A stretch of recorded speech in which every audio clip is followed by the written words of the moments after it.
Hello wrestling fans, welcome back to my channel you're watching guys wrestling. तो आज की इस वीडियो में हम बात करेंगे आज हुई स्मैकडाउन के बारे में। तो बिना टाइम वेस्ट के शुरू करते हैं आज की वीडियो को। तो आज की स्मैकडाउन की स्टार्टिंग में हमें देखने को मिलता है कि बैक स्टेज डब्ल्यूडब्ल्यूई के सिक्योरिटी गार्ड्स ब्लड लाइन के मेंबर को एंट्री करने से रोकते हैं और यहाँ पर जेका फाटू ने उन सिक्योरिटी गार्ड्स को बचा दिया। लेकिन आज ही यहाँ पर ब्लड लाइन के मेंबर्स के साथ सोलो सिकोआ नहीं थे। इसके बाद हमें शो पर पहला मैच देखने को मिलता है एले नाइट वर्सेस अंड्राडे के बीच में यूनाइटेड स्टेट्स चैंपियनशिप का मैच। और मैच के स्टार्टिंग के मोमेंट्स में ही एले नाइट अंड्राडे को बीएफटी लगाने की कोशिश करते हैं, लेकिन अंड्राडे ने उसे डोज किया। उसके बाद ये दोनों सुपरस्टार रिंग के बाहर जाकर भी लड़ते हैं। एले नाइट ने अंड्राडे का सर कई बार अनाउंसर डेस्क पर देकर मारा और एले नाइट रिंग के बाहर खड़े थे तो अंड्राडे ने टॉप रोप से मूनसॉल्ट भी लगाई और पूरे मैच में अंड्राडे ने एले नाइट को एक टफ कंपटीशन दिया। लेकिन इन दी एंड एले नाइट ने अपना बीएफटी फिनिशर लगाया और इस मैच को जीत लिया। इसके बाद हमें एक बैकस्टेज सेगमेंट देखने को मिलता है जहां पर नाया जैक्स और टिफनी स्ट्रैटन थी और वो इसी बारे में बात करते हैं कि आज जो उनका बेली और नेओमी के साथ मैच होने वाला है उसमें बेली और नेओमी हार जाएंगे तो वो स्मैकडाउन को हमेशा के लिए छोड़ देंगे। लेकिन नाया जैक्स ने यहाँ पर टिफनी स्ट्रैटन से कहा कि इस बात को भी याद रखना कि अगर हम हारते हैं तो तुम्हें भी स्मैकडाउन को छोड़ना पड़ेगा।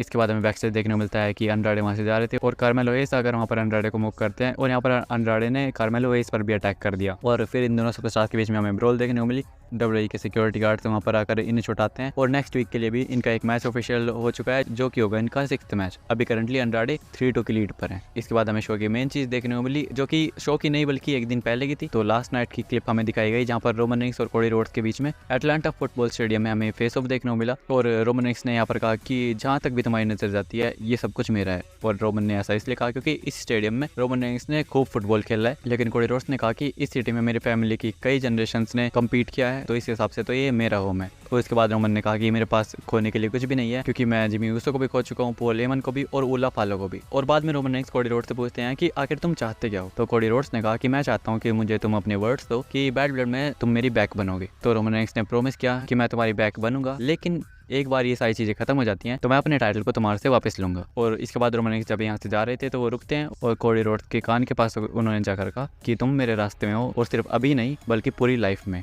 और इसके बाद हमें बैक स्टेज देखने को मिलता है कि केविन ओवंस इस सारे सेगमेंट को देख रहे थे और उनसे यहाँ पर इंटरव्यूअर पूछता है कि उनके क्या थॉट्स है इस चीज़ को लेकर। तो केविन ओवंस ने इस चीज़ के बारे में यहाँ पर ज़्यादा बात नहीं की और वो यहाँ से चले गए।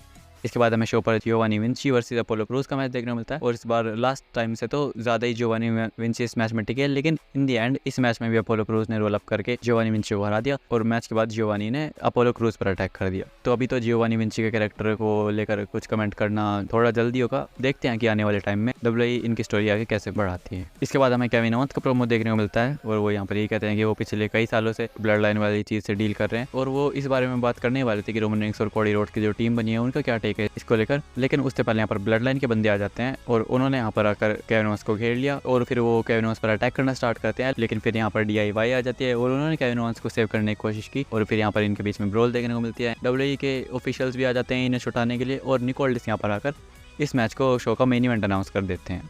इसके बाद हमें शो पर देखने को मिला नाया जैक्स और टिफनी स्ट्रैटन वर्सेस बेली और नियोमी का एक टोर्नेडो टैग टीम मैच, यानी कि चारों पार्टिसिपेंट्स एक साथ रिंग में कम्पीट कर रहे थे। और मैच स्टार्ट होते ही बेली ने टिफनी स्ट्रैटन पर अटैक करना स्टार्ट किया और नियोमी ने नाया जैक्स पर। और इस मैच में नियोमी और बेली ने डबल टीम मूव्स भी लगाए और ज़्यादातर टाइम इस मैच का कंट्रोल नियोमी और बेली के पास ही था। लेकिन नाया जैक्स और टिफनी स्ट्रैटन ने भी नियोमी और बेली को कॉम्पिटिशन दिया और एक मूवमेंट में हमें देखने को मिलता है कि टिफनी स्ट्रैटन ने गलती से नाया जैक्स को एक स्वांटन बॉम्ब हिट कर दिया और इसके बाद बेली और नियोमी ने टिफनी स्ट्रैटन पर 1D लगा दिया। नियोमी ने नाया को रोल अप किया, लेकिन वहाँ पर हमें ऐसा स्पॉट देखने को मिला कि नियोमी ने तो नाया जैक्स को पिन किया ही था, लेकिन बेली ने भी वहाँ पर नाया जैक्स को पिन किया। तो यानी कि इन दोनों सुपरस्टार्स ने एक साथ नाया जैक्स को पिन किया और इस मैच को जीत लिया।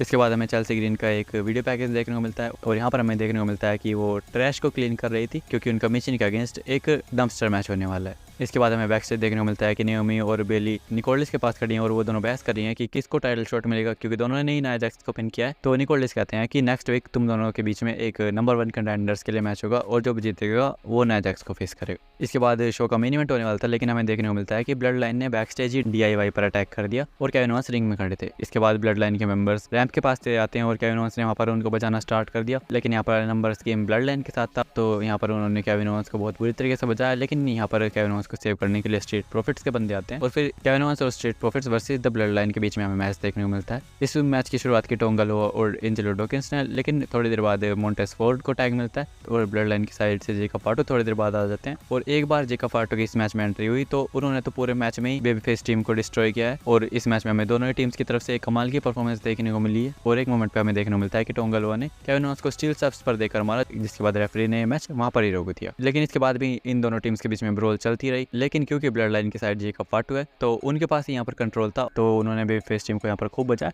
लेकिन केविन ओवेंस बार बार कम बैक कर रहे थे, लेकिन उन पर नंबर्स गेम भारी पड़ रहा था। फिर हमें देखने को मिलता है कि DIY भी वहाँ पर आती है और उन्होंने भी आकर केविन ओवेंस की हेल्प करने की कोशिश की, लेकिन वो भी ज़्यादा कुछ नहीं कर पाए और ब्लड लाइन ने उन्हें भी यहाँ पर खूब बचाया। लेकिन केविन ओवेंस बार बार यहाँ पर कम बैक कर रहे थे और ब्लड लाइन के बंदों ने फिर केविन ओवेंस को ही टारगेट किया। लेकिन फिर यहाँ पर कोडी रोड्स का थीम सॉन्ग प्ले होता है और उन्होंने यहाँ पर आकर ब्लड लाइन को बजाना शुरू किया और फिर यहाँ पर कोडी रोड्स ने जेका फाटो को लगाया कोडी कटर और केविन ओवेंस रिंग के अंदर एक स्टील चेयर लेकर आते हैं, लेकिन उससे पहले ही ब्लड लाइन के मेंबर्स रिंग से बाहर चले जाते हैं। और इस मोमेंट में कोडी रोड्स ब्लड लाइन की तरफ ही देख रहे थे और केविन ओवेंस उनके पीछे स्टील चेयर लेकर खड़े थे। और इस मोमेंट में ऐसा फील हुआ कि केविन ओवेंस शायद कोडी रोड्स को स्टील चेयर से हिट करने वाले थे। तो अभी भी WWE केविन ओवेंस के हील टर्न को टीज कर रही है और ऐसा हो सकता है कि हमें केविन ओवेंस का कोडी रोड्स पर टर्न देखने को मिल जाए। और अब केविन ओवेंस को एक और पॉइंट मिल गया है उनके हील टर्न के लिए, क्योंकि कोडी रोड्स रोमन रेंस के साथ बैड ब्लड में टीम अप करने वाले हैं और रोमन रेंस और केविन ओवेंस की हिस्ट्री तो हम सबको पता ही है क्या रही है। लेकिन शो के एंड में हमें देखने को मिलता है कि केविन ओवेंस और कोडी रोड्स ने हग भी किया और उसके बाद स्मैकडाउन ऑफियर चली गई।